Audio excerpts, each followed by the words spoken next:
ครับสวัสดีท่านผู้ฟังที่เคารพครับขอต้อนรับเข้าสู่รายการทนายความพบประชาชนทางสถานีวิทยุพุทธศาสนาวัดฝายหินคลื่น FM 104.50 เมกะเฮิรตซ์ทุกวันเสาร์นะครับ10 ถึง 11 นาฬิกาผมทนายสุรชัยจินวัฒน์ดำเนินรายการทางสถานีวิทยุคลื่นปกตินะครับ FM 104นะครับเข้าไปที่ YouTube เข้าไปที่ Facebook ก็เป็นวัดฝายหินนะครับได้เห็นภาพได้ยินเสียงก็นำรายการกฎหมายมาคุยกับท่านก็อย่างที่นำเรียนทุกครั้งนะครับว่ากฎหมายต้องรู้นะครับถ้าจะปฏิเสธนี่ก็มีข้อบัญญัติข้อในกฎหมายว่าถ้าไม่รู้จริงๆต้องพิสูจน์ให้ศาลเห็นศาลก็จะลงโทษน้อยกว่าที่กำหนดได้เพราะว่าถ้าโทษคำว่าโทษเนี่ยนะก็ในประมวลกฎหมายอาญาหรือพระราชบัญญัติอะไรที่มันมีคำว่าโทษก็ตั้งแต่จำคุกปรับลิบทรัพย์นะสูงสุดขึ้นไปแล้วก็ถึงจำคุกตลอดชีวิตถึงประหารชีวิตนะโทษก็จะมีบางมาตรากำหนดขั้นต่ำไว้บางมาตราก็กำหนดขั้นต่ำกำหนดขั้นสูงไว้นะไม่ต่ำกว่าก็ต้องลงโทษได้อย่างประมวลกฎหมายยาเสพติดเดี๋ยวนี้ก็จากเดิมขั้นต่ำบางมาตราอย่างต่ำ5 ปีเดิมนะครับเดี๋ยวนี้ก็แก้เป็นอย่างต่ำ2 ปีแต่สูงนั่นก็มันไม่สูงเกินประหารชีวิตนะครับหรือบางครั้งเราอาจจะเห็นว่าลงโทษว่าทำไมเป็นหลาย100 ปีเพราะว่าทำผิดหลายครั้งนะครับ10 ครั้งอย่างเงี้ยถ้า10 ครั้งลงโทษครั้งละปีมันก็เป็น10 ปีนะครับทั้งที่กฎหมายถ้าเป็นมาตราเดียวอันนั้นน่ะทำครั้งเดียวมันก็อาจจำคุกไม่เกิน3 ปี3 ปีก็แล้วก็ปรับนะครับแต่ก็ยังมีในเรื่องของวิธีพิจารณาความอาญาก็ยังมีเรื่องการบรรเทาโทษการลดโทษนะการเพิ่มโทษอีกทำผิดมาแล้วยังไม่พ้น5 ปีกลับมาทำผิดอีกก็ลงโทษ1 ใน 2 1 ใน 3เพิ่มโทษนะครับถือไม่เข็ดหลาบหลักจริงๆก็เอามาจากหลัก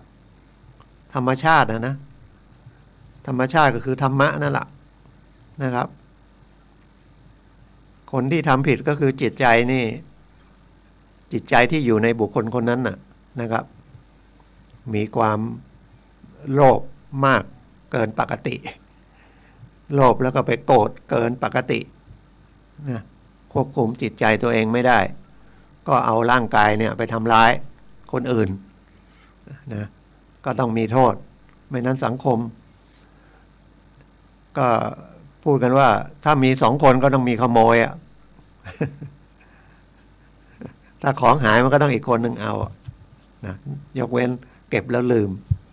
ถ้ามี2 คนมันก็โอกาสขโมยมีแล้วนี่คนต้องเยอะแยะประเทศไทยเท่าไหร่60-70 ล้านคนนะเมื่อวานก็จะปิดห้างแล้วบิ๊กซีลำพูน20 ทุ่มกว่าปล้นร้านทองเขากำลังจะเก็บปิดร้านเข้าไปขี่จักรยานเข้าไปแล้วก็ไปยืนจักรยานยนต์ไปยืนอยู่ๆเสร็จแล้วก็เข้ามามีอาวุธหรือเปล่าไม่รู้เขาก็ถ่ายไว้ได้เดี๋ยวก็ตำรวจก็ตามจับได้นะครับก็ส่วนใหญ่ก็ไปเป็นหนี้นะครับเป็นหนี้หาทางออกไม่ได้ก็ไม่ค้ายาเสพติดก็ปล้นนะจริงๆมันเป็นภาษาคุยนะภาษาทางหนังสือพิมพ์มาปล้นจริงๆมันถ้าปล้นเนี่ยกฎหมายต้อง3 คนขึ้นไปร่วมกันแล้วมีอาวุธ นะถ้าไม่เกิน3 คนมีอาวุธก็เป็นชิงทรัพย์นะครับอันนี้มันก็เท่ากับชิงทรัพย์นะถ้ามีอาวุธแต่มันบางทีก็พาดหัวข่าวปล้นหรือบางทีผมก็พูดว่าปล้นนะมันดูตื่นเต้นนะจูงใจให้ฟังให้ติดตามข่าวจริงมันไม่ใช่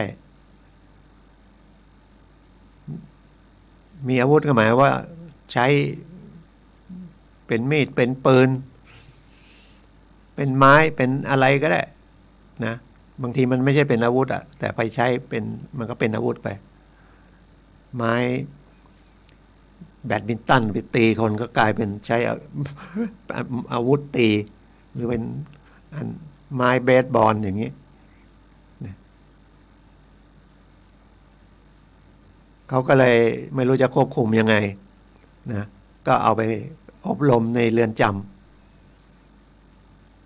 ำเพื่อปรับปรุงจิตใจเพราะจิตใจคนไปไหนจิตใจไปที่นั่นนะครับก็ต้องเอาคนไปจับจิตใจไม่ได้จิตใจมันเป็นธรรมชาติหรือเป็นธาตุอันนั้นมีนะครับแต่มันจับต้องอะไรไม่ได้กระแสไฟฟ้ามันไม่เห็นนะแต่มันวัดได้จับได้นะผลิตได้จิตมันวัดยังไงวัดจิตนะต้องดูแลจิตใจตัวเองบังคับได้นะครับได้ธรรมชาติอีกส่วนหนึ่งก็คือเรื่องสติเรื่องอะไรพวกนั้นก็ที่ดินมันแพงขึ้นมามันก็เลยนะมีปัญหาสมัยก่อนก็ที่ดินไม่แพงแล้วก็ที่เยอะ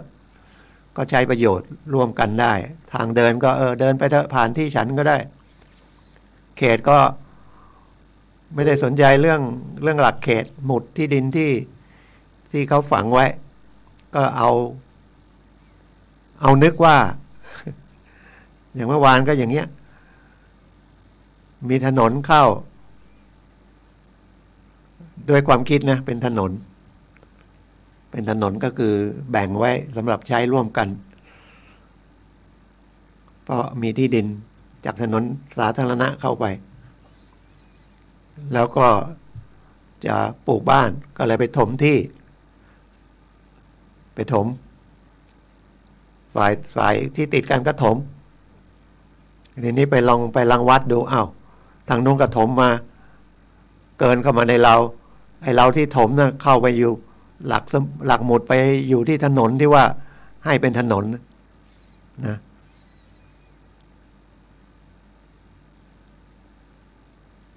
ก็มาถามว่าจะทำยังไง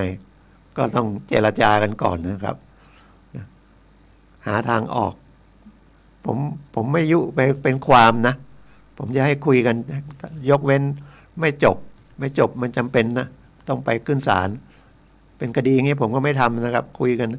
ไม่เข้าใจแล้วก็ไปฟ้องไปร้องกันนะครับแล้วก็ที่ฟ้องร้องกันมันก็ต้องเป็นพี่น้องกันแล้วล่ะคือญาติกันนะที่ดินมันถึงมาอยู่ติดกันนะครับก็ทนายคนอื่นรับไปทำแล้วกันนะทะเลาะกันฉะนั้นก่อนจะทำอะไรก็ทีนี้มันมีปัญหาไงเวลาจะสอบเขตรังวัดถ้าที่ดินโฉนดเนี่ยก็สอบเขตรังวัดแต่คนที่จะไปขอสอบเขตรังวัดถ้าเป็นชื่อคนเดียวก็ไม่เป็นไรถ้ามี2 ชื่อ3 ชื่อก็ถือว่ามีกรรมสิทธิ์ร่วมทุกคนจะต้องไปยื่นนะครับมันก็มีที่ดินหลายแปลงนะที่มี2 ชื่อนะบางทีก็เข้าไปได้ยังไงถ้าเป็นคู่สมรสแล้วได้มาระหว่างสมรสก็คู่สมรสก็ไปขอให้อีกฝ่ายหนึ่งเพิ่มชื่อได้นะครับก็เสียค่าธรรมเนียมไม่ได้ขายกันนะขายก็ว่ากันหรืออาจจะขายก็ได้ขายส่วนอย่างเงี้ยแต่ไม่ได้กันไว้กันส่วนให้มันแน่นอนว่านะในที่ดินเอาว่า1 ไร่แล้วกันนะครับถ้า1 ไร่แล้วมี2 ชื่อก็2 คนน่ะเป็นเจ้าของทั้ง1 ไร่นั่นนะยกเว้นมีการบรรยายส่วนว่าทางด้านเหนือนะเนื้อที่ประมาณกว้างยาวแค่นี้ที่ดินเขาจะจดให้อย่างนั้นแต่ถ้าโดยมาก ไม่ค่อยเข้าใจกันนี่ชาวบ้านบอกเอาชื่อใส่ไปเป็นเจ้าของร่วมเลยจะทำอะไรต้องไปพร้อมกันทั้งคู่ถ้าไปไม่ได้ก็ต้องมอบอำนาจให้อีกให้คนอื่นไปหรือมอบอำนาจให้อีกให้คู่กันนั่นน่ะเจ้าของที่ดินที่เป็นกรรมสิทธิ์ร่วมไปได้อย่างไปติดต่อของรังวัดที่ดินไปจำนองนะแต่ที่ดินก็จำนองเฉพาะส่วนนะแต่มันมีปัญหานะมันส่วนตรงไหนถ้าเราไม่ได้กันไว้ที่ดีถ้ามันให้มันสะดวกนะก็ยอมเสียค่าใช้จ่ายนิดหน่อยก็แบ่งโฉนดออกเป็นแปลงไปเลยของใครก็ของคนนั้นนะแต่พอมีกรรมสิทธิ์ร่วมยังไม่แบ่งอยู่ด้วยกันมันก็มีนะครับบางทีมาอยู่ด้วยกันไม่ได้จดทะเบียนสมรสมาอยู่กันเป็นสามีภรรยาก็เอาชื่อเพิ่มให้แต่ถ้าไม่เป็นสามีภรรยาจดทะเบียนโดยชอบอย่างเงี้ยเพิ่มชื่อเนี่ยก็เสียเท่ากับโอนให้นะครับเป็นโอนนะก็เสียค่าธรรมเนียมสูงนะถ้ามันจะเป็นเอาไปคิดเอาแล้วกันนะ เดี๋ยวจะหาแนะนำถ้ามันก็ทำเป็นซื้อขายไปก็ถ้าซื้อขายไปแต่อาจจะไม่ได้จ่ายเงินจริงเนี่ยไปเถียงไม่ได้นะว่าฉันให้แล้วไปทำซื้อขายนะเพราะว่าต้องยึดหลักที่เรื่องการจดทะเบียนเนี่ยต้องยึดหลักของเจ้าพนักงานที่จดทะเบียนอย่างพนักงานที่ดินเมื่อจดบันทึกไว้แล้วนะบางทีขายปรับยกให้คนที่บอกยกให้ไม่ได้เดี๋ยวมาถอนฉันนะยกให้ไม่มีค่าตอบแทนนี่ถ้าเนรคุณก็ถอนได้แต่ถ้ายกให้มีค่าตอบแทนเนรคุณก็ต้องเอาคืนเงินกัน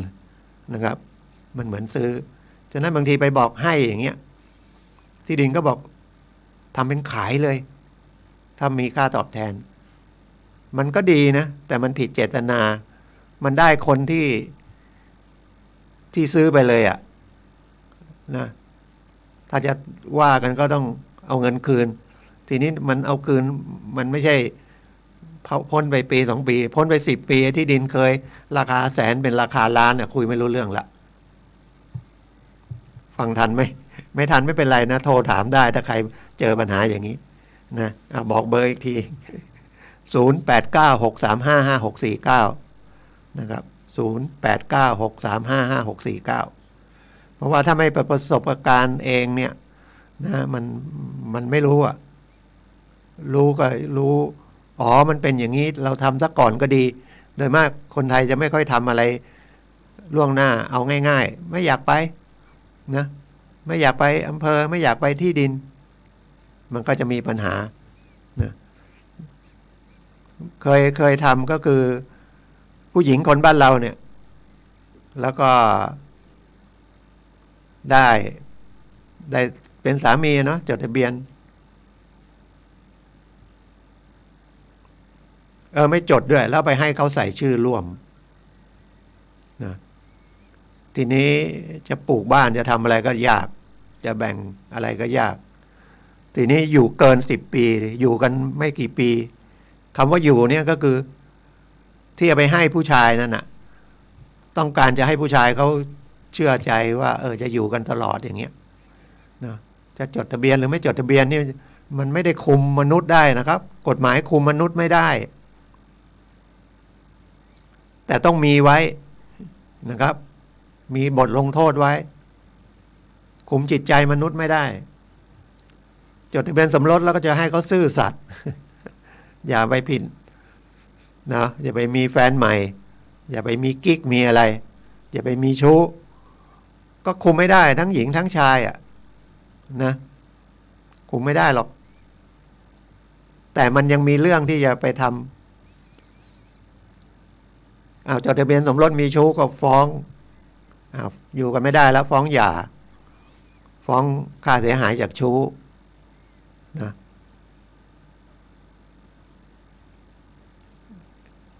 รายนี้ก็ยกที่ให้จะได้อยู่ลำพูนเป็นคนทาง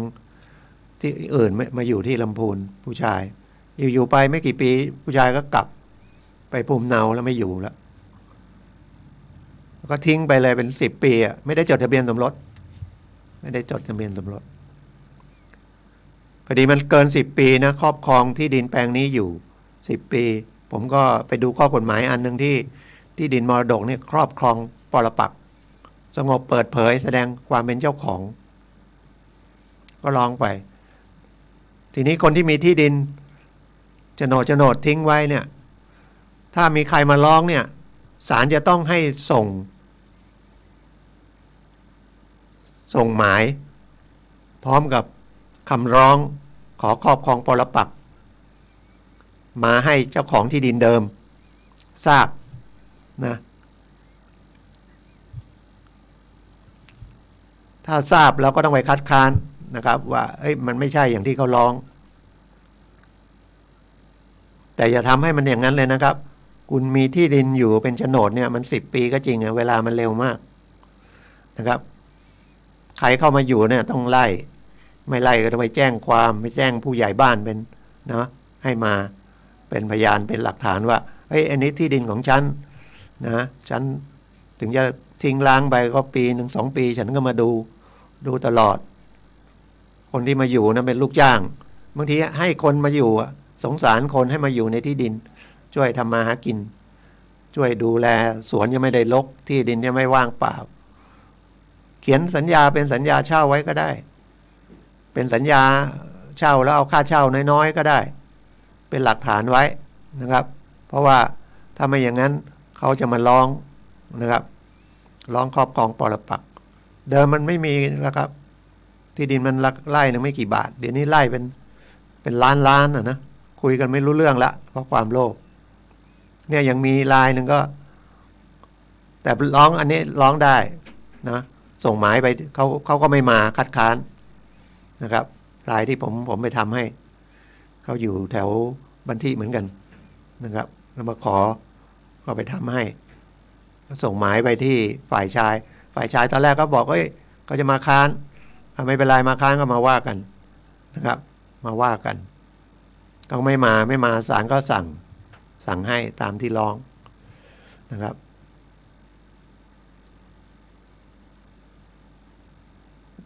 แล้วก็มันมีแบบนี้เหมือนกันอีกรายหนึ่งนะแต่ยังไม่ถึง10 ปีทีนี้จะรังวัดที่ดินต้องไปตามตัวกรรมสิทธิ์ร่วมอันนี้ก็ฝ่ายชายอยากให้ฝ่ายหญิงไม่ได้จดทะเบียนว่าฉันรักฉันจริงนะอยู่กันจริงเป็นผัวเมียแต่ไม่จดทะเบียนเพราะเหตุอะไรไม่รู้ก็เอาเพิ่มชื่อนะฝ่ายหญิงเข้าไปในที่ดินแปลงนั้นอยู่ฝ่ายหญิงก็หายไปไม่รู้หายไปอาจจะฝ่ายชายไม่ดีมั้งไม่อยากอยู่ด้วยแล้วก็หายไปเลยหายไปหลายปีแล้ว 4-5 ปีแล้วมั้งทีนี้ฝ่ายชายก็อยากจะทำรั้วทำอะไรก็มีปัญหากับที่ข้างเคียงอีกนะว่ามันจะล้ำไม่เป็นล้ำนะแต่จะไปขอสอบรังวัดพนักงานที่ดินก็บอกว่าเป็นกรรมสิทธิ์ร่วมมันก็เลยทำอะไรไม่ได้ไม่รู้มันก็เหมือนตัดสิทธิ์นะเราจะรักษาสิทธิ์ที่ดินนะแต่เขาก็บอกว่ากรรมสิทธิ์ร่วมอันนี้มันเป็นประโยชน์ร่วมเนาะมันน่าจะไม่รู้กฎหมายเขาระเบียบเขายังไงนะที่ดินเขาบอกมีกี่ชื่อต้องติดต่อนะครับต้องเอามาติดต่อที่จริงมันก็วัดทั้งแปลงนั่นแหละมันก็เป็นประโยชน์ทั้งคู่เดี๋ยวต้องว่างๆต้องไปหาไม่รู้จะไปหาข้อมูลไปถามที่ดินที่มันมีช่องอื่นไหมนะครับเพราะว่าเป็นประโยชน์ของที่ดินแปลงนั้นนะอันนี้เรื่องที่ดินอีกอันนึงอันนี้เป็นมรดกก็กรรมสิทธิ์ร่วมอีกอันนี้กำลังทำอยู่ของเพื่อนอยู่ที่กรุงเทพที่ดินบ้านมีชื่อแม่ยายเดิมเป็นของแม่ยายแล้วก็จะปลูกบ้านนะเขยก็จะไปกู้เงินแล้วก็จะมากู้เงินก็หมายเอาเงินมาก็จะผ่อนให้นะผ่อนให้ด้วยก็เลยขอให้เพิ่มชื่อลูกสาวก็เมียเข้าไปในที่ดินแปลงนู้นแปลงที่จะปลูกบ้านที่ดินกรุงเทพสมัยก่อนก็ไม่กี่ตังค์เดี๋ยวนี้มันแพงเนาะ 50 กว่าตารางวาเอง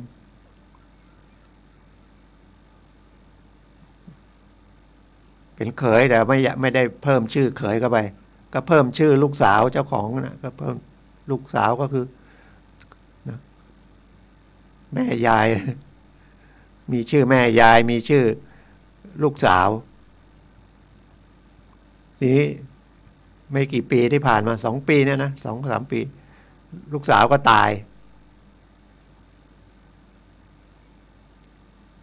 แม่ยายยังไม่ตายพอถัดมาอีกปีหนึ่งแม่ยายก็ตายแล้วทีนี้แม่ยายก็อายุ70เกือบ90แล้วเกิด74หรือไงอย่างเงี้ยแล้วสามีก็ไม่รู้อยู่ไหนพ่อแม่ของแม่ยายก็ไม่รู้อยู่ไหนอ่ะก็สันนิษฐานว่าตายไปแล้วเนี่ยยุ่งขนาดเลยจะทำยังไงผมก็เลยร้องมรดกของฝ่ายภรรยาก่อนเพราะว่ามันถือว่าเป็นสามีภรรยาจดทะเบียนสมรสก็มีสิทธิ์ร้องได้อันนี้ชัดเจนก็ร้องเข้ามาก่อนนะครับเลยมันติดโควิดมั่งอะไรมั่งเพิ่งเสร็จปีหนึ่งปีกว่าเสร็จละก็ให้สามีไปโอนชื่อของชื่อลูกสาวนั่นนะเมียมาเป็นชื่อตัวแล้วตอนนี้ผมกำลังจะร้องให้เขาไปเป็นผู้การมรดกของแม่ยายมันไม่มีนะ มันไม่เป็นทายาทนะเขยมันไม่เป็นทายาทกับแม่ยายนะคนที่จะรับมรดกนะครับก็คือทายาทแต่ทีนี้กฎหมายเขาก็เขียนเผื่อไว้ทายาทหรือผู้มีส่วนได้เสียผมก็ตีความไปว่าเนี่ยเขยก็เป็นผู้มีส่วนได้เสียนะครับร้องได้แต่ว่าพอร้องมาเป็นผู้การมรดกแล้วไปยกให้ใครอ่ะยกให้ตัวเองไว้ก่อนเนาะหาทายาทอื่นไม่ได้แล้วถ้าเกิดมีทายาทอื่นมาจะมาทวงสิทธิ์ก็มาฟ้องเอาแล้วกันคิดได้ขนาดนี้นะครับเดี๋ยวต้องไปถามพรรคพวกนะทนายด้วยกันไปลองไปปรึกษาดิผมคิดอย่างนี้มันถูกไหมอันเนี้ยทางกฎหมายทางทนายก็บอกวางรูปคดีย้อนนิดนึงนะอาจจะผมพูดเร็วถ้าไม่เป็นนักกฎหมายด้วยกันเข้าใจนะครับหรือคนที่ฟังรายการผมบ่อยๆเริ่มมีความรู้ก็พอเข้าใจนะครับก็ฟังไว้นะครับฟังบ่อยๆก็พอถึงมีเรื่องอะไรพวกนี้มันก็สะกิดใจได้นะครับก็โทรหาผมได้หรือจะไปทนายที่อาสาทั้งหลายที่ผมนำเรียนทุกครั้งนะที่โรงพักเชียงใหม่ก็กองเมืองช้างเผือกแม่ปิงนะมีทนายนั่งทุกวันไปที่ศาลเชียงใหม่ศาลแขวงศาลเชียงใหม่ศาลจังหวัดนะครับที่จะไปทางแม่ริมนั่นน่ะก็มีทนายนั่งมีห้องใหญ่เลยห้องทนายไปคุยกับผู้รู้นะครับทีนี้คุยมันก็ต้องเอาข้อกฎหมายว่ากันแต่ว่าความคิดเห็นมันก็เหมือนกับตีความกฎหมายเขาเรียกว่าตีความคือแปลข้อความของกฎหมายที่มันสั้นๆนะเพราะว่าเขาพยายามจะเขียนให้มันคุมหลักธรรมชาตินะครับกฎหมายมันก็ต้องมาจากหลักธรรมชาติเนาะนะใครเป็นทายาทก็บัญญัติไว้ผู้สืบสันดานบิดามารดาพี่น้องต่างบิดามารดาพี่น้องร่วมบิดามารดาลุงป้าปู่ย่าตายายลุงป้าน้าอาอันเนี้ยทายาทที่จะรับมรดกก็มีสิทธิ์ที่จะขอเป็นผู้การมรดกได้หรือถ้ามีการเขียนพินัยกรรมแล้วระบุไว้ว่าให้ตั้งคนนี้เป็นผู้การมรดกก็ได้หรือผู้มีส่วนได้เสียนะเจ้าหนี้มีส่วนได้เสียไหมนะ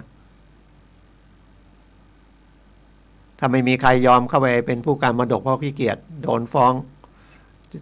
นะ พอเข้าเป็นผู้การมรดกก็ต้องโดนฟ้องให้ชำระหนี้อะไรเนี่ยขี้เกียจขึ้นศาลเจ้าหนี้ไม่รู้จะทำไงมันไปยึดไม่ได้คนตายไปแล้วก็ต้องร้องเป็นขอผู้การมรดกแล้วก็เอาไปขายเอาชำระหนี้หรืออย่างเคสอย่างเมื่อกี้กรณีอย่างเมื่อกี้นี้ว่าเขยนะครับก็ใกล้ชิดที่สุดแต่มันไม่เป็นทายาทแต่ถือว่ามีส่วนได้เสียเพราะว่ามีกรรมสิทธิ์ร่วมอันนี้เป็นความเห็นผมคนเดียวนะเป็นรูปคดีที่ผมคิดอย่างนี้นะครับเดี๋ยวผมจะไปคุยกับเพื่อนทนายด้วยกันว่ามันมีข้ออะไรที่ไม่ใช่อย่างที่ผมคิดหรือมันควรจะไปทางไหนนะก็เป็นความรู้นะครับคุยกันอย่าไปรังเกียจมันนะฮะเรื่องของกฎหมายมันอยู่กับเราอะนะซื้อรถไม่โอนเนี่ยเดือดร้อนคนซื้อแล้วไม่โอนก็เดือดร้อนคนขายก็เดือดร้อนคนซื้อซื้อมาได้เล่มมาได้ชุดโอนมายังไม่โอนขับขี่ไป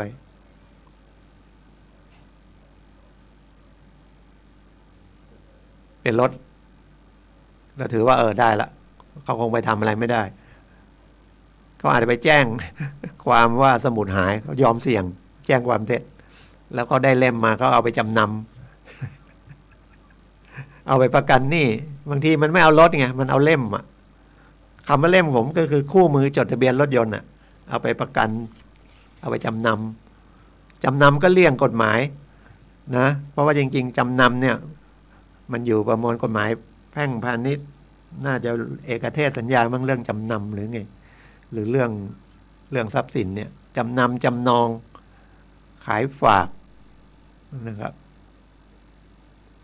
แต่ถ้ามันเป็นจำนำประกันหนี้กู้เงินเราเอาโทรศัพท์มาไว้กับเราเป็นประกันหนี้อันนี้ลักษณะจำนำฟ้องกันเรื่องจำนำแต่ถ้าเปิดเป็นรับเป็นธุรกิจอย่างนี้ต้องจดทะเบียนนะครับอย่างลงจำนำอย่างนั้นลงรับจำนำนะไม่ใช่ลงจำนำนะโดยมากก็เป็นของเทศบาลนะครับหรือเป็นบริษัทก็มีก็เป็นถือว่าเป็นสถาบันการเงินอันหนึ่งเก็บดอกเบี้ยได้สูงกว่าธนาคารเอาของไว้นะครับก็มาตีราคาถ้าเป็นทองคำนะมันก็ประมาณ 80% เนาะ10,000ก็ได้ 8,000 หรือเขาจะให้ 9,000 ก็แล้วแต่ตอนนี้ทองขึ้นเนาะบางคนพอทองขึ้นก็ไปถ่ายหาเงินไปถ่ายแล้วไปขายนะไม่ต้องเป็นหนี้ทองรถไม่มีนะน้ำมันจำนำไม่ได้นะมันระเหยได้จำนำข้าวเปลือกธกส.รับจำนำข้าวตามโครงการรัฐบาลเพื่อชะลอการขายข้าวเปลือกนะก็ไปวัดยุ้งกันนะตอนผมเป็นสินเชื่อธกส.ก็วัดยุ้งกันคำนวณออกมาเป็นลูกบาทเมตรละตันประมาณนั้นก็ได้เงินเท่าไหร่ก็ว่ากันไปนะชะลอเอาเงินมาใช้ก่อนถึงเวลาขายได้ก็เอาเงินไปคืนรัฐบาลกำไรเอาเก็บไว้นะครับเป็นการจำนำนะครับจำนำนะไม่มีเงินก็ถอดสร้อยถอดแหวนถอดนาฬิกาไปโรงรับจำนำแต่เขาก็เลี่ยงไปนะเห็นไหมก่อนก็เรียกจำนำโทรศัพท์นี้เปลี่ยนเป็นฝากโทรศัพท์มั่งโน้ตบุ๊กมั่งแท็บเล็ตมั่งนะครับหรือร้านทองก็บอกฝากทองจริงๆก็เลี่ยงนะจำนำเป็นความรู้นะครับไม่ใช่ไปยุหรือว่าไปแจ้งว่ามันผิดทำไมไม่มีใครไปดำเนินการอันนั้นก็ไปว่ากันนะครับมันมีพอดีเมื่อวานผมไปนั่งเปิดฎีกาเป็นคำตัดสินสุดท้ายในคดีนะครับมันก็มีศาลชั้นต้นศาลอุทธรณ์ศาลฎีกาก็ถือว่าถ้าเป็นกรณีเหมือนกันอย่างนี้กฎหมายมาตรานี้ก็ต้องนะส่วนใหญ่ก็ออกมาตัดสินออกมาเป็นแนวนี้แล้วกันนะมันมี ฎีกาอันหนึ่งน่าสนใจ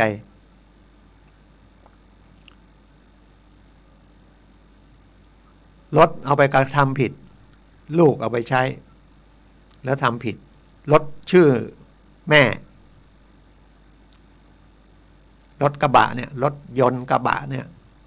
ทีนี้เอาไปขนของอันนี้มันฎีกาเก่านะ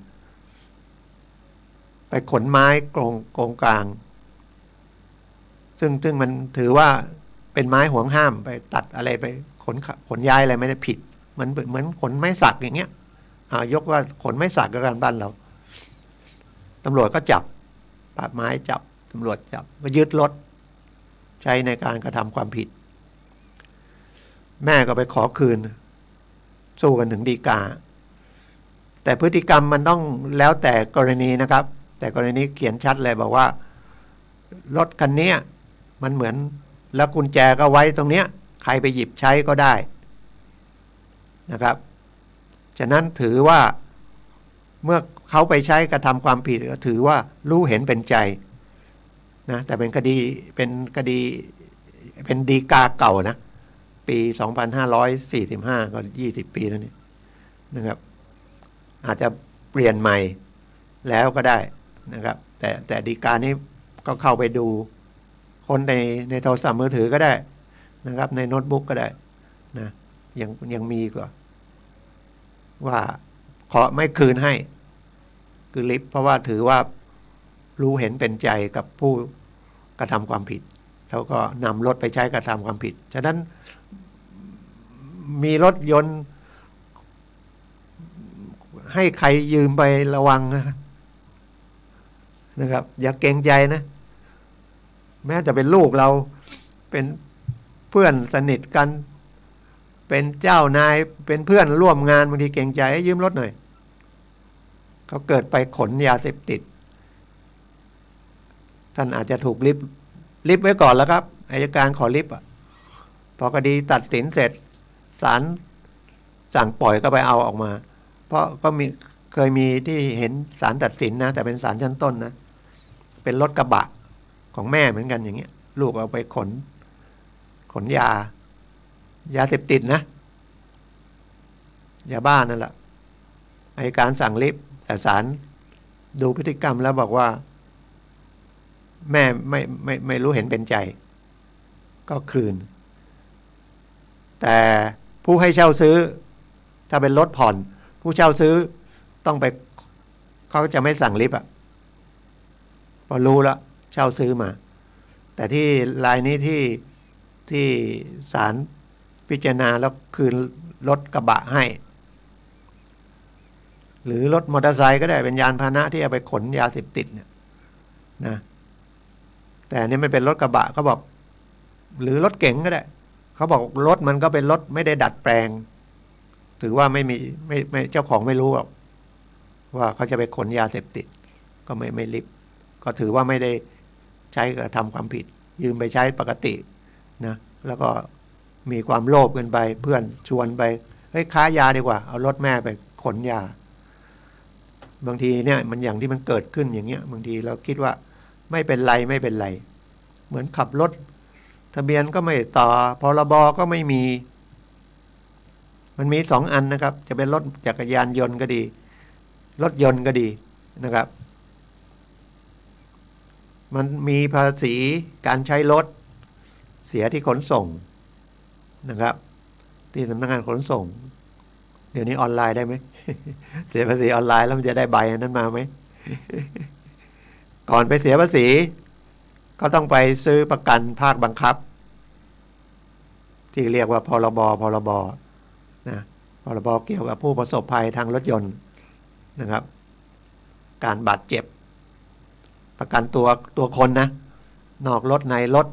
คนขับอะไรก็ว่าไปนะครับเรื่องบาดเจ็บรักษาพยาบาลก็ได้ตั้งหลายแสนนะรวมถึงตายด้วยพยาบาลก็ถ้าทุพพลภาพโอ้ยอดเยอะแล้วเสียไม่กี่ตังค์นี่ไม่เอาวิ่งเพราะว่าไม่เป็นไรตำรวจไม่มีวิ่งในสวนพอมีเรื่องเข้าไปแล้วก็ไม่ได้อะไรเลยบางทีขาดวันเดียวมีพอหลังขาดวันเดียวมีเรื่องนะ มีเรื่องมีอุบัติเหตุอะเราจะชดเชยยังไงนะครับก็มีเมื่อ2 วันนี้ก็วันศุกร์นะผมก็เป็นที่โรงพักอะเนาะสถานีตำรวจภูธรนิคมก็มีรถเก๋งตัดหน้ามอเตอร์ไซค์บาดเจ็บเข้าโรงพยาบาลมอเตอร์ไซค์นั้นพรบกำลังขาดแต่ก็ยังดีนะมันรถเก๋งเป็นฝ่ายผิดแล้วรถเก๋งเขามีประกันชั้น 1เขาก็เลยดูแลให้นะครับจ่ายค่าพยาบาลค่าอะไรประกันจ่ายให้นะครับก็ดีไปถ้าเกิดไอ้รถนั้นเป็นรถกระบะวิ่งตัดหน้าแล้วไม่มีอะไรสักอย่างขึ้นมาวิ่งบนท้องถนนเยอะนะครับบางทีขนส่งก็มาตั้งด่านตรวจใกล้ๆจะสิ้นปีเนี่ยบางทีก็มาตั้งดูว่าเดิมมันจะเป็นหมดภาษี31 ธันวาหมดหลังๆมันก็เลยเหลื่อมไปกระจายงานไปอย่างของผมนี่เดือนหน้าก็ต้องภาษีรถยนต์รถปิกอัพนะครับมีนาเราไปซื้อก็บอกเลยมีนาชนมีนาสมัยก่อนไปซื้อมันก็ไปลงธันวาหมดงานก็ไปอยู่ที่ธันวารายได้ภาษีรายได้เงินมันก็ไม่กระจายมันไปจุกอยู่เดือนธันวาเดือนเดียวใกล้ๆเดือนธันวาไปเสียภาษีเงินก็เป็นก้อนใหญ่ไปนั้นนะมันก็ต้องพอมาทำเป็นอย่างเงี้ยมันก็เข้าทุกเดือนนะครับก็เอาไปเป็นภาษีไปใช้จ่ายได้ตลอดกระจายงานด้วยกระจายเรื่องเงินด้วยเรื่องการไปติดต่อไม่แออัดนะสมัยก่อนโอ้ยังไม่อยากต่อธันวาไปวันสุดท้ายเลยคนเต็มเลยทำให้ไม่ทันอีกถ้าผิดไปก็โดนปรับก่อนปรับเดี๋ยวนี้คิดเป็นเดือนนะปรับเดือนละบาทเยอะนะเดือนละบาทปีเท่ากับ112แล้วถ้าพ้น3 ปีไปก็ถอนป้ายออกแล้วเป็นรถเถื่อนเลยนะแต่ก็วิ่งได้เพราะบ้านเราไม่เข้มงวดนะเยอะแยะเลยแถวบ้านผมที่อื่นก็เยอะนะไม่ใช่เดี๋ยวไปจับบัญชีแล้วมาบอกออกรายการผมแล้วจับมีเยอะในเชียงใหม่ก็เยอะแยะทุกที่นะครับตำรวจไปตรวจไปแล้วก็เครียดตำรวจอีกทำให้รถติดอะไรอีกนะก็คุยกันนะครับคุยกันดังนั้นเรามัดระวังนะครับเอารถไปให้ใครยืมให้ใครใช้แล้วอันนี้สำคัญนะมีทุกวันเลยนะถูกหลอกออนไลน์ไม่รู้จะนึกอะไรละอยากกู้เงินไหมเอาเรียกว่าเป็นค่าสมัครแล้วกันโอนให้ผมก่อน 2,000 เดี๋ยวผมพิจารณาให้เอาเอกสารมากู้ 20,000เอาค่าธรรมเนียมก่อนอันนี้เอาค่าธรรมเนียมเลยยังมีคนโอนไปให้นะวันนั้นข้อเท็จจริงๆเลยก็โอนตั้ง 5,000 นะบอกโอนเงินไปก่อน 5,000 โอนไปให้อยากได้เงิน 20,000 มันมีที่ไหนประเทศไทยไม่มีที่ไหนในโลกมีแต่ในประเทศไทยมั้ง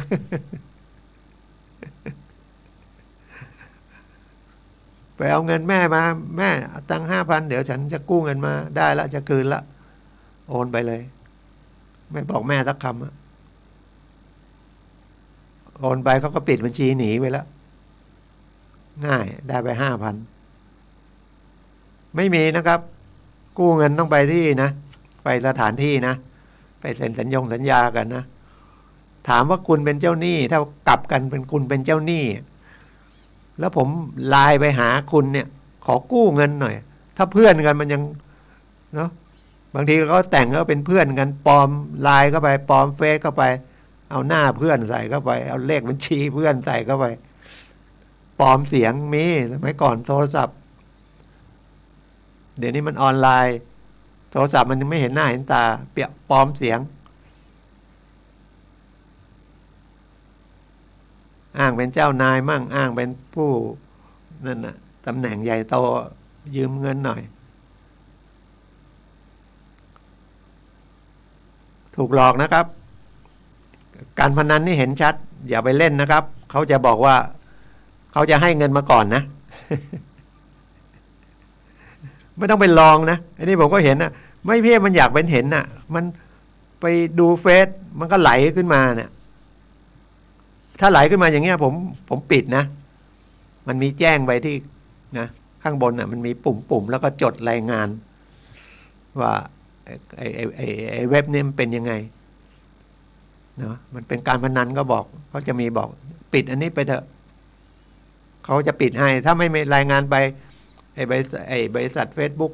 หรือ Google อะไรพวกเนี้ยหรือ YouTube อ่ะเขาไม่ปิดนะครับเขาไม่รู้เรื่องกันแล้วอยู่ต่างประเทศอ่ะเขาก็บอกแล้วเงื่อนไข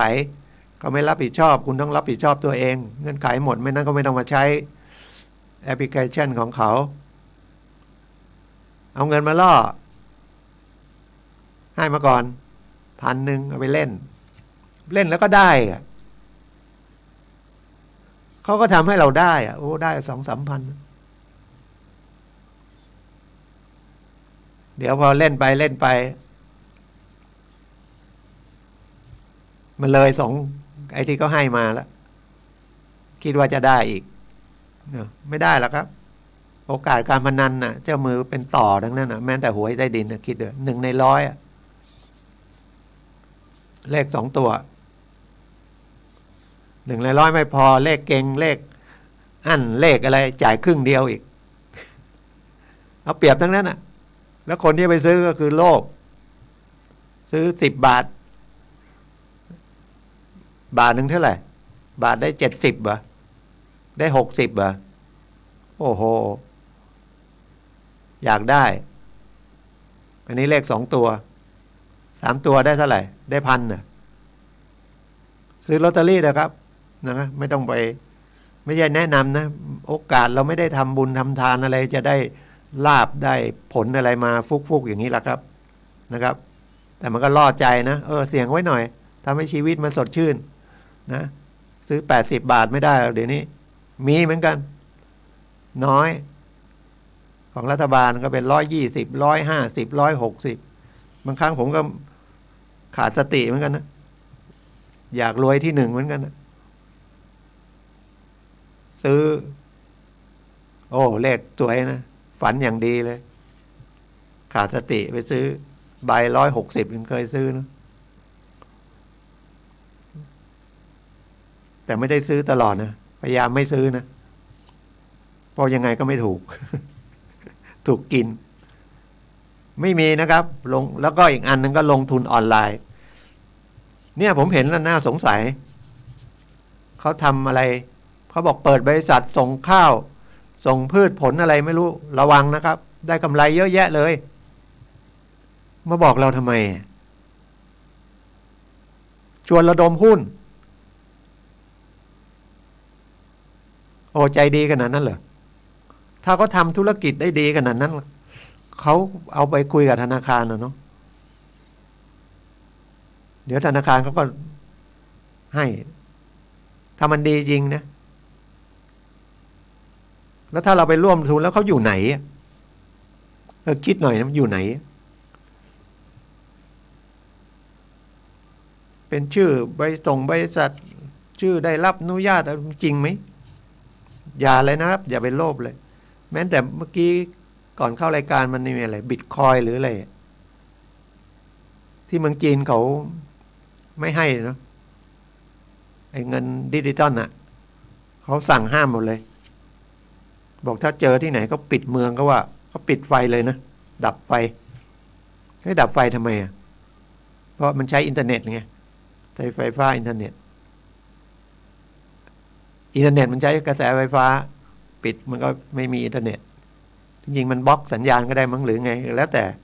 อันเป็นข่าวนะเห็นแป๊บๆเข้ามาแล้วพวก call center เนี่ยวันนั้นก็ยังโอ้โหอ่านแล้วเสียดายจังเลยดูข่าวเสียไป2 ล้านเขาได้ข้อมูลมาจากไหนไม่รู้นะแต่เขารู้ว่ามีเงินเรามีเงินในบัญชีธนาคารไปไว้ใจไม่ได้นะบางที จะไปบอกข้อห้ามสำคัญเลยนะพนักงานธนาคารนะตำแหน่งไหนก็แล้วแต่เงินฝากยอดหนี้บอกคนอื่นไม่ได้รู้ไล่ออกนี่ไปได้ข่าวยังไงหรือเขาสุ่มมาโดนเขาใช้วิธีสุ่มนะเขาไปดูมันสุ่มมาโดนเราบอกให้คุณมีเงินรายได้มันก็ไม่ค่อยมีทำไมมีเงินเยอะเงินฝากต้องเป็น2 ล้านสงสัยค่ายาเสพติดหรือเปล่าเอาไม่เชื่อลองดูเนี่ยปปสก็นั่งเนี่ยเขาก็แต่งเป็นกลุ่มขึ้นมาเล่นนิยายให้เราคุณต้องเพื่อความสะดวกความปลอดภัยนะคุณโอนเงินให้ผมก่อนเดี๋ยวผมเช็คดูก่อนมันเอาเงินไปโอนไปเนี่ยแล้วมันรู้เหรอไอ้เงินนั้นมันมาจากซื้อของผิดกฎหมายแม้แต่เงินผิดกฎหมายถ้ามันไม่ได้ไปคุกอยู่กับยาเสพติดมันมีกลิ่นยาอย่างเงี้ยมันก็อีกเรื่องนึงนะเงินที่ไปฝากธนาคารธนาคารจะถามไหมเงินคุณเอามาจากไหนก็ไม่มีใครฝากแล้วมันไปฝากธนาคารก็เก็บเราไปถอนก็เอาเงินตัวนั้นกลับมาโอ้ไม่เชื่อง่ายเนี่ยเสียไปแล้วมันมีเลขนะมีเลขบวกข้างหน้าแล้วก็มี00เลขหลายตัวนำหน้าไม่ต้องไปรับโทรศัพท์เลยไม่ต้องไปกด1กดอะไรเป็นเบอร์จากต่างประเทศแล้วก็ตั้งแก๊งลวงนะครับเลขผิดปกติไม่ใช่เลขหมู่เพื่อนกันอะไรอย่างเงี้ยคุณไม่คุ้นเลยไม่รับนะครับหรือรับอย่าเพิ่งพูดให้เขาพูดมาก่อนถ้ามันเป็นเพื่อนกันมันก็จำเสียงได้หรือได้เบอร์นี้มาจากไหนนะครับติดต่ออะไรนะครับหรือเราทักว่าไงคุยกันจำเสียงได้ได้เบอร์จากไหนอย่างเบอร์ผมเนี่ยเบอร์สาธารณะออกขาดวิทยุนะโทรมาผมก็เบอร์แปลกๆถ้าไม่รับแล้วตั้งจะติดต่อผมจริงๆก็โทรซ้ำก็ได้นะเบอร์นะบางทีผมไม่ได้รับอาจจะติดธุระหรืออะไรนะครับแต่ส่วนใหญ่ถ้าโทรมาแล้วก็เบอร์มันไม่ได้แปลกประหลาดผมก็จะโทรกลับนะครับแต่โดยมากจะไม่โทรกลับนะครับถ้าเบอร์ไม่ใช่เป็นมีชื่อขึ้นมานะครับ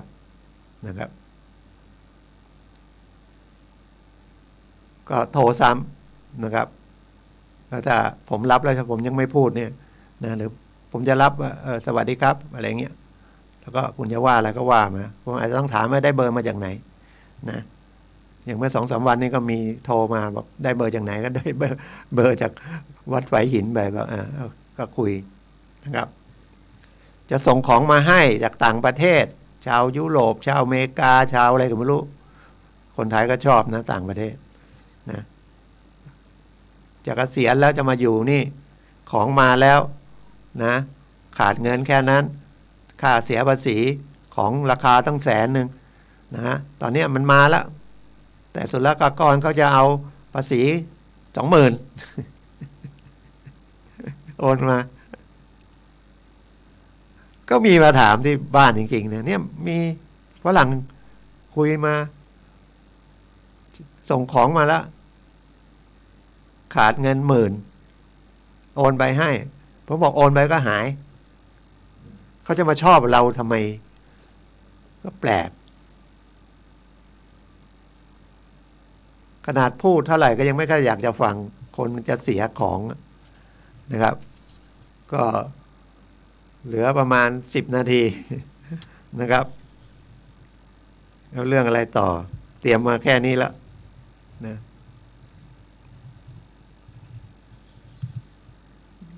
อย่างย้อนนิดนึงก็อย่างคดีรถชนเขาฟ้องเยอะเลยนะฟ้องผู้ขับขี่72 ล้านเขาจะมีให้ไม่รู้นะครับถ้ามีทรัพย์สินแต่ถ้าไม่มีทรัพย์สินฟ้องไปก็ไม่ได้เพราะว่าหลักคดีแพ่งยึดทรัพย์คดีแพ่งไม่มีติดคุกนะบางคนกู้เงินน่ะฟ้องไปให้แล้วยังไม่ได้ตังค์ เอามันไปติดคุกได้ไหมเนี่ยโจทย์ไม่ได้คดีแพ่งก็ยึดทรัพย์แล้วยึดทรัพย์หลักก็คือยึดที่ดินเพราะทรัพย์มันไม่เคลื่อนที่ยึดรถยนต์อะไรเนี่ยโอ้ยากไม่มีใครออกมาพนักงานที่ดินก็ไม่ออกมายึดของเคลื่อนที่แล้วไม่ออกมายึดโทรทัศน์ยึดเครื่องทำมาหากินก็ยึดไม่ได้กฎหมายเสื้อผ้าพระเครื่องอะไรพระพุทธรูปอะไรสมัยก่อนได้นะผมเป็นทนายใหม่ๆก็ไปกับทนายรุ่นพี่ก็ไปยึดเหมือนกันยึดตู้เย็นแล้วก็ฝากไว้นั่นน่ะมันต้องเอาเจ้าหน้าที่ไปด้วยเดี๋ยวนี้ไม่มีเจ้าหน้าที่ออกไปยึดนะครับก็ยึดที่ดินก็ไม่ออกไปด้วยเราทำไปให้ที่ดินไปติดต่อยึดก็เรียกว่ายึดในสำนักงานเอาโฉนดไปเอาใบประเมินราคาไปเอาแผนที่ไปเอาเงินไปวางว่ายึดละเดี๋ยวเขาทำประกาศขายทอดตลาดนะครับเหนื่อยนะครับการยึดที่ดินของลูกหนี้เนี่ยบางทีไปเจอยึดก็โอ้โหเขาก็ไปจำนองหนี้ก็ท่วมแล้วเราหนี้นิดเดียวยึดมาก็ไม่คุ้มฉะนั้นการจะให้กู้ยืมใครนะครับเอาโฉนดที่ดินจำนองไปตรวจด้วยนะครับโดยเฉพาะเราเห็นโฉนดเป็นใบแทนอย่างเงี้ยสงสัยก่อนเลยไปดูที่ดินเลยว่าเอาแล้วมันใบแรกมันไปไหนทำไมเป็นใบแทนแล้วมีการไปแจ้งหายออกใบแทนและใบที่หายมันไปอยู่ที่ใครไปจำนำไว้คนอื่นหรือเปล่าจะยุ่งกันใหญ่รอบคอบนะครับระมัดระวังนะครับถ้าเราไม่รอบคอบยอมคิดให้ถี่ซะหน่อยครับมันก็จะเกิดเรื่องยากหน่อยนะครับก็เรื่องสตินั่นแหละนะครับคิดให้รอบคอบหน่อยนะครับทำไมอาจย้อนอีกทีกำลังนึกได้เสียเงินไป1.6 ล้านชวนลงทุนค้านมผงมาชวนเป็นเพื่อนกับลูกสาวก็ไม่ได้เพื่อนสนิทเป็นพยาบาลและลูกสาวไปคลอดลูกหรือไม่สบายอะไรอย่างเงี้ยคุยกันถูกใจพยาบาลนั้นมาชวนไม่มีตังค์ไปรู้ว่าพ่อไปขายที่ไอ้เราก็ไปเล่าให้เขาเห็นแต่ดอกเบี้ย5%, 10%ต่อเดือนเขาจะทำกำไรอะไรได้ถึงขนาด5%, 10%ต่อเดือนสหกรณ์ยังได้5%, 10%ปันผลต่อปีธนาคารใหญ่ๆก็ทำผลได้เท่าไหร่กำไรเท่าไหร่เท่าไหร่น้อยมากนะครับเสียไปเอาเงินพ่อก็เชื่อลูกสาวเงินให้คนนั้นไปไม่รู้ลูกสาวหลอกพ่อเขาเปล่านะครับ800,000ใบเดียวยังไม่พออีกใบก็800,000สองใบเอาสัญญากู้มา2 ใบ800,000ครับเสียไป1.6 ล้านให้ผมฟ้องบอกว่ามันไม่มีอะไรและตัวคนนี้อยู่ไหนจำเลยที่จะให้ฟ้องเนี่ยกู้เงินไปเนี่ยลูกหนี้เนี่ยอยู่ในเรือนจำ ถูกจับข้อหาฉ้อโกงนะครับฉะนั้นให้ระมัดระวังนะครับก็ทุกวันเสาร์นะครับ10 ถึง 11 นาฬิกาผมก็มาออกรายการที่วัดไหหินนะครับแล้วรายการต่อไปก็เป็นรายการของท่านอาจารย์ตุนัยท่านมารออยู่แล้วนะครับเดี๋ยวผมขออนุญาตออกก่อนนิดนึงท่านอาจารย์ตุนัยได้เข้ามานะครับเป็นพลังแห่งชีวิตก็สติฝึกได้นะครับสถาบันพลังจิตานุภาพเข้าไปนะครับไปดูของหลวงพ่อวิยังนะครับหรือของพระอาจารย์อื่นเยอะแยะเลยนะครับหลวงพ่อพุธหลวงพ่อชานะของอาจารย์ปอ.ประยุตโตนะครับฝึกไว้ใจจะได้มีธรรมะนะสติจะเกิดปัญญาจะได้มีนะไม่ถูกหลอกไม่ต้องไปมีข้อกฎหมายมาให้ทนายทำแล้วครับขอบคุณมากครับขอทุกท่านโชคดี